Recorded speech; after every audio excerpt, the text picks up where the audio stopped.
C'est avec un immense plaisir, une fois de plus, qu'on se retrouve au Collège Brébeuf à Montréal. Vous allez voir encore là des invités fort intéressants qu'on vous présente. D'abord, Lauriane Walker-Handley, qui est étudiante en sciences humaines et participante également à la simulation des Nations unies à New York. Ce n'est pas rien. Bonjour, Lauriane. Bonjour. Merci d'accepter l'invitation.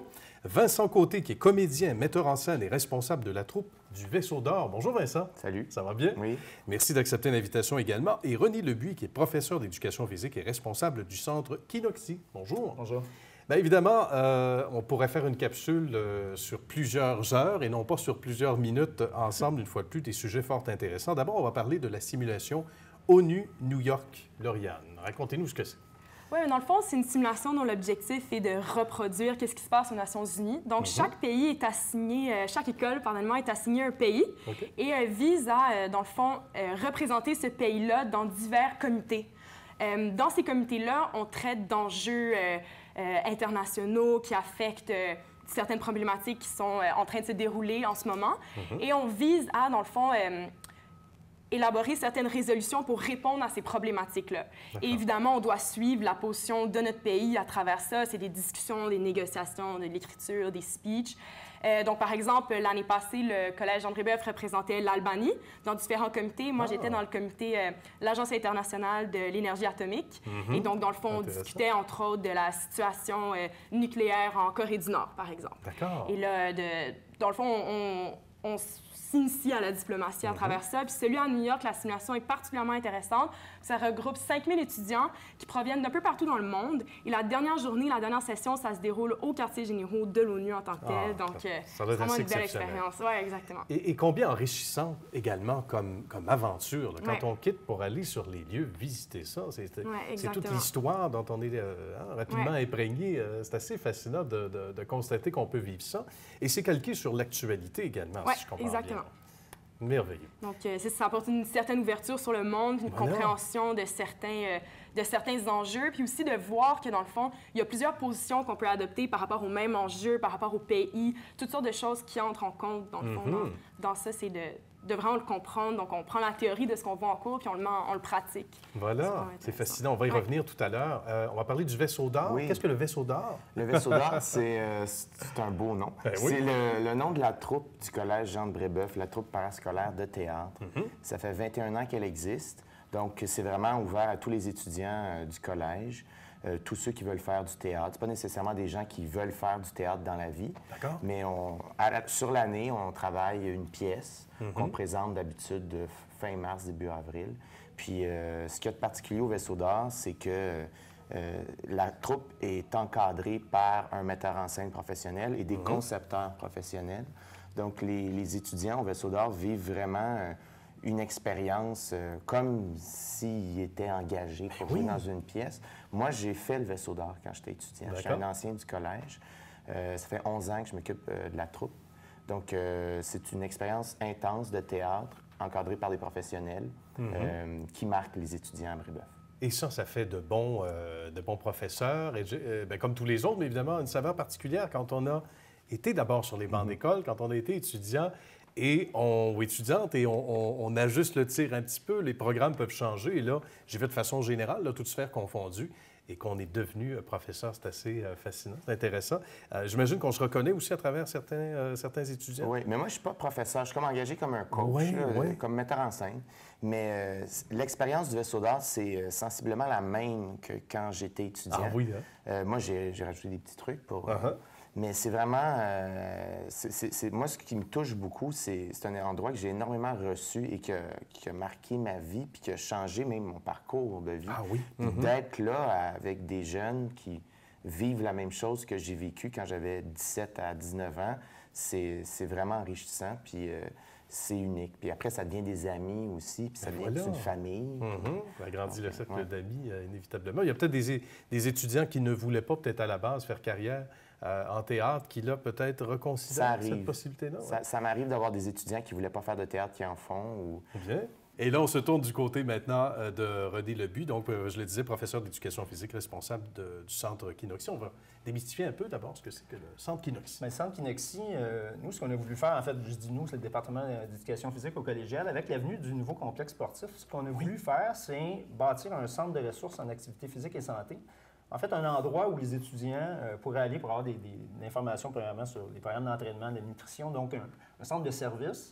Et en plus, ce qu'on voulait faire, c'est avoir un volet qui nous permettait, en fait, d'organiser des activités qui étaient rassembleuses, qui permettaient d'améliorer le sentiment d'appartenance, des activités punching. On va peut-être en parler tantôt, Nuit blanche pour l'enfance, défis radioactifs, semaine d'activité physique. Donc, nos étudiants sont des étudiants qui sont quand même assez impliqués, assez engagés. Puis on voulait bâtir des expériences quand même assez nouvelles, innovatrices, et qui permettait aussi aux étudiants de se connaître entre eux, puis de développer certaines qualités. Et déjà, le sport, c'est vrai dans le culturel également, mais le sport vis-à-vis les institutions, on le voit beaucoup aux États-Unis, on le voit de plus en plus ici. Brébeuf, heureusement, ne fait pas exception. Et il y a un esprit d'appartenance déjà naturel. Donc, quand on crée des liens, on fortifie ces liens-là, c'est gagnant dans ce cas-là. Oui, puis à travers le sport, effectivement, au collège, il y a une grande tradition sportive, là, à la fois au niveau compétitif. Là, il y a plus de, je pense qu'il y a 350 étudiants qui participent dans les équipes sportives compétitrices de compétition. Le sentiment d'appartenance vient entre autres de là. Mais évidemment, cette communauté, il y a des étudiants qui viennent des 5 ans au secondaire, qui poursuivent leur parcours avec 2 ans au collégial. Je pense que ça le favorise aussi. Puis ce qu'on veut, c'est essayer, à travers l'activité physique, en fait, de poursuivre ça et qu'il y ait aussi un sentiment d'appartenance à leur programme d'études. Ça, c'est important, là, parce que c'est un 2 ans qui est court. Mais c'est un 2 ans qui est quand même très condensé et enrichissant. Puis quand on essaie de créer des liens à travers le sport, l'activité physique, je pense que ça peut être profitable. Bien. Parlant de ça, on va poursuivre dans l'ordre inversé maintenant.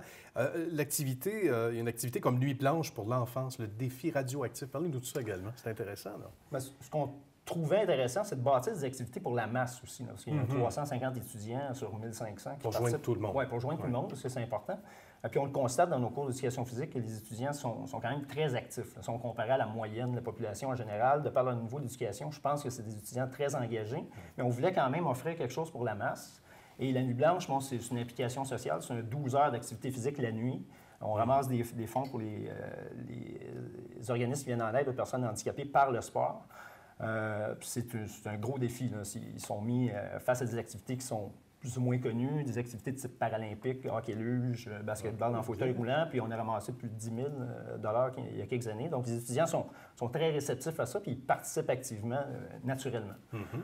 Défi radioactif, c'est une compétition interprogramme entre les programmes d'études, ça s'échelonne sur une semaine, puis là, on touche justement à cet aspect de fraternité entre à l'intérieur du programme. Ça permet aussi aux étudiants qui ne sont pas très compétitifs de participer activement au point qu'ils sont ramassés pendant toute la semaine. Donc, c'est une façon d'impliquer tout le monde, en fait. Bien. Et ça n'a pas dû être facile à dénicher, évidemment, toutes ces activités-là, les mettre sur pied, faire en sorte que tout le monde s'y reconnaisse aussi. Oui, effectivement, c'est un travail, mais quand on sent que les étudiants s'impliquent, année après année, c'est beau. C'est facile. Les organismes travaillent bien en partenariat aussi. Bien. Un beau travail d'équipe. On revient sur le Vaisseau d'or. Qu'est-ce qui fait que cette aventure-là, évidemment, c'est le succès, ça va de soi, mais ce n'est pas une obligation en soi de ramener ça année après année si ce n'est pas un succès, ce qui est tout le contraire de la réalité. Qu'est-ce qui fait que le Vaisseau d'or connaît autant de succès, a une aussi longue durée de vie? Hein? Bien, je pense qu'il y a plusieurs raisons. Premièrement, c'est le théâtre. Je pense qu'il y a toujours un besoin dans toutes les écoles d'avoir une troupe. Donc ça, c'est là. Mais je pense que le niveau d'engagement que ça demande et l'encadrement, ils sont pour beaucoup. Le fondateur du Vaisseau d'or s'est occupé du Vaisseau d'or pendant 10 ans. Ah oui? C'est un metteur en scène professionnel présentement, c'est un comédien. C'était mon metteur en scène quand j'étais au Vaisseau d'or. Moi, ça fait 11 ans que je m'en occupe. Donc, il y a comme un vrai sentiment c'est notre bébé. C'est là qu'on a appris. Moi, c'est là que j'ai commencé à faire des mises en scène. J'ai étudié à l'École nationale, mais concrètement, c'est là que j'ai commencé à faire des projets que je me disais, ça n'a pas de bon sens de faire ça, j'essaie de le faire. C'était au Vaisseau d'or avec des jeunes que eux ont vécu ce que j'ai vécu. Donc, j'ai l'impression que ce sentiment-là d'appartenance, l'intensité de l'activité, c'est 7 heures semaine. On répète 7 jours de 10 heures de répétition au mois de janvier. On est entré en salle. C'est énorme comme activité parascolaire et le temps que ça demande chez soi, apprendre les trucs, réviser. Donc, mais je pense aussi que ça crée aussi des liens intimes pour l'année chez les étudiants. Moi, je me rappelle quand j'étais étudiant au Vaisseau d'Or, c'est mes plus beaux souvenirs du collège. Et j'ai des amis dans la vie maintenant que je me suis fait au théâtre. Mais quand on fait une pièce de théâtre, on va à la guerre avec une gang et on survit. Donc, mais c'est ça. C'est tout à fait ça. Puis on en sort transformé, on en sort content, on a accompli quelque chose qu'on n'était pas capable de faire.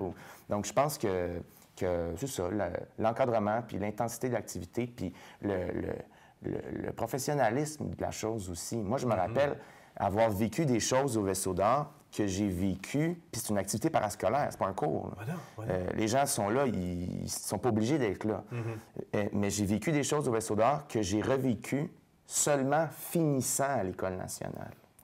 Donc, c'est vraiment quelque chose d'exceptionnel qui marque, je pense, vraiment les étudiants. C'est fascinant, ça aussi, le fait de le vivre concrètement. Donc, on compare que sur le terrain, on arrive à peut-être à travailler certains trucs, comme vous le disiez bien, ce qu'on n'aurait peut-être pas pu faire dans un autre contexte, dans une autre école, dans une autre aventure. Ça, c'est effectivement marquant. Et il y a des éléments communs que je peux comprendre, la passion, l'implication, l'esprit d'équipe au sens large. Le social. Tout à fait, socialement. Et c'est vrai que c'est marquant pour la vie, sans l'ombre d'un doute. Et j'aimerais maintenant t'entendre en conclusion sur un parallèle qu'on peut faire avec ce que vous vivez chez vous et du côté donc de Brébeuf à l'extérieur avec toutes ces expériences, simulations, entre autres au NU de New York, on y revient. Il y a de la camaraderie, il y a des liens qui se tissent. On sort grandi un peu comme au culturel, au niveau sportif, à travers ces rencontres-là à l'étranger. Il faut apprendre vite, il faut s'ouvrir les yeux. On disait ouvrir nos œillères un peu sur le monde. Ouais. Tout ça se fait rapidement, mais là aussi, ça n'empêche pas de faire des liens. J'imagine qu'ils sont marquants et qu'ils sont... Déjà, c'est une équipe, dans le fond, la délégation de Brébeuf, et c'est sûr, il y a vraiment une entraide qui se fait. Parce que ce qui est particulier avec cette activité-là, c'est que ça regroupe tellement d'éléments, que ce soit la recherche, le speech, le débat, la négociation. Donc, on vient prendre les points forts de tout le monde. Et à travers ça, je pense que tout le monde s'élève. Parce que quelqu'un qui va être bon en recherche peut aider quelqu'un qui a plus une facilité pour le speech, par exemple. Et à travers ça, tout le monde apprend. Et c'est certain qu'en allant à diverses simulations, on rencontre aussi des gens qui ont des perspectives très différentes. Quelqu'un qui vient du Bangladesh, par exemple, a une perspective très différente de l'éducation que celle qu'on a. Puis c'est ce partage, dans le fond, d'informations, d'opinions, de capacités, de qualités qui rendent le tout. C'est ça qui font en sorte que ça développe des liens importants puis que tout le monde en ressort grandi à travers ça. Bien, c'est merveilleux. Merci beaucoup d'avoir pris ces précieuses minutes de votre temps. On va vous laisser retourner à vos activités respectives. Merci beaucoup de vos témoignages respectifs aujourd'hui.